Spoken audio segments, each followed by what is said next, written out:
सिख धर्म सारी दुनिया का है, सारे ब्रह्मांड का है। और यही कारण है कि मैं जहां से आता हूं, पटना से, पटना साहिब गुरु गोविंद सिंह जी का जन्म स्थान है, जो बिहार में है।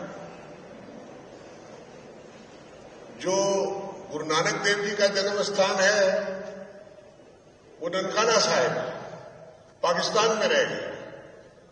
सारी दुनिया में जब कोई सिख अरदास करता है, प्रेयर करता है, तो वो अपने प्रेयर के अंत में कहता है कि हे परमपिता, हमें अपने गुरुधामों के खुले दर्शन दीदार और सेवा संभाल का हक बख्श। अर्थात पाकिस्तान का वो गुरुद्वारा भी हमारे सेवा के लिए खुला हो। और यही कारण है कि भारत और पाकिस्तान ने मिलकर उसको खोल रखा है। साल में 2 बार 3 बार यात्री लोग जाते हैं, जाके दर्शन करके आते हैं। अभी करतारपुर के दर्शन हुए। गुरु नानक देव जी की कोई भी फोटो आपको घोड़े पे चढ़ी हुई नहीं मिलेगी, किसी रथ पे चलती हुई नहीं मिलेगी। पैदल यात्रा की उन्होंने। आप श्रीलंका चले जाओ तो वहां भी गए, आप बगदाद जाओ तो वहां पर भी गए। रूस वाले कहते हैं हमारे यहां भी आए, नेपाल भी गए, तिब्बत भी गए, म्यांमार भी गए, बांग्लादेश भी गए। और ये 4 उदासियां करने के बाद जब वो अपने गांव करतारपुर लौटे, तो उन्होंने 4 उदासियां करके सारा संदेश देकर लोगों का मन में पवित्रता डाल के कि ये जो तुम लोग जिस प्रपंच में पड़े हो, जो तू मैं की लड़ाई में पड़े हो, इसको भूलो। हम उस परम पिता परमेश्वर के बेटे हैं और हमको मानवता के लिए काम करना है। गुरु नानक देव जी ने भी वही कहा, गुरु गोविंद सिंह जी ने भी यही कहा, मानस की जात एक ही पहचान, मनुष्य एक है।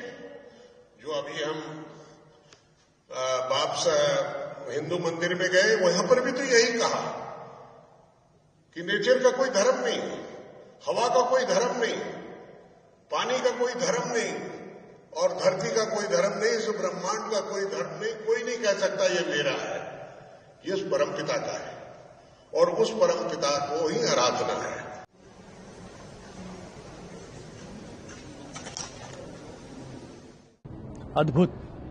अद्भुत दर्शन का अनुभव यहाँ पर इस BAPS मंदिर में आके मुझे मिला और इसकी भव्यता देखते हुए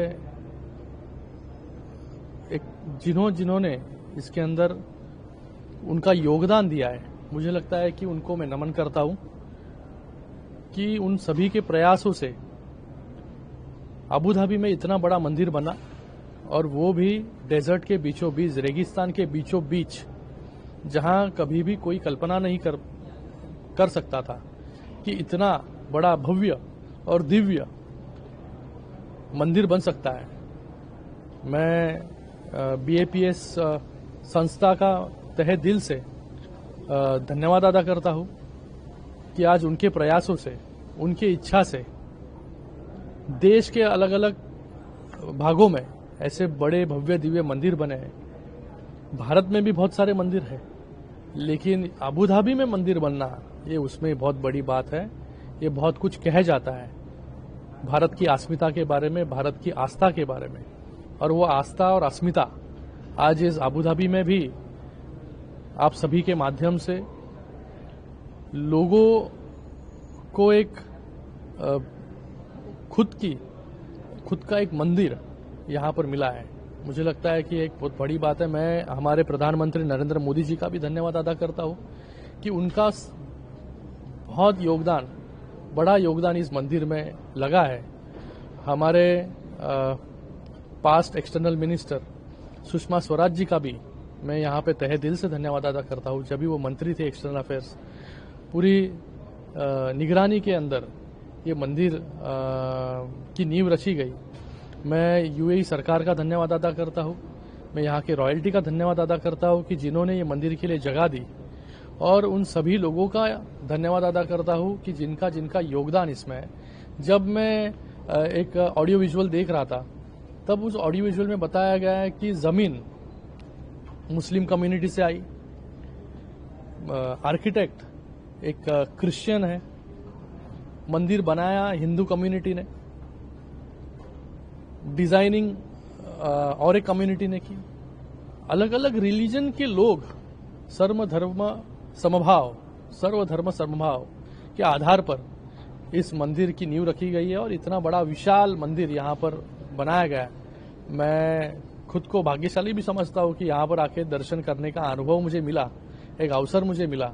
तो मैं पुनः एकदा BAPS संस्था का तहे दिल से धन्यवाद यहाँ पर अदा करता हूँ कि एक सोच, एक विचार उन्होंने किया और इस विचार से, इस सोच से इतना बड़ा भव्य दिव्य मंदिर रेगिस्तान में भी खड़ा हो सकता है। ये दुनिया के लिए एक अद्भुत उदाहरण है।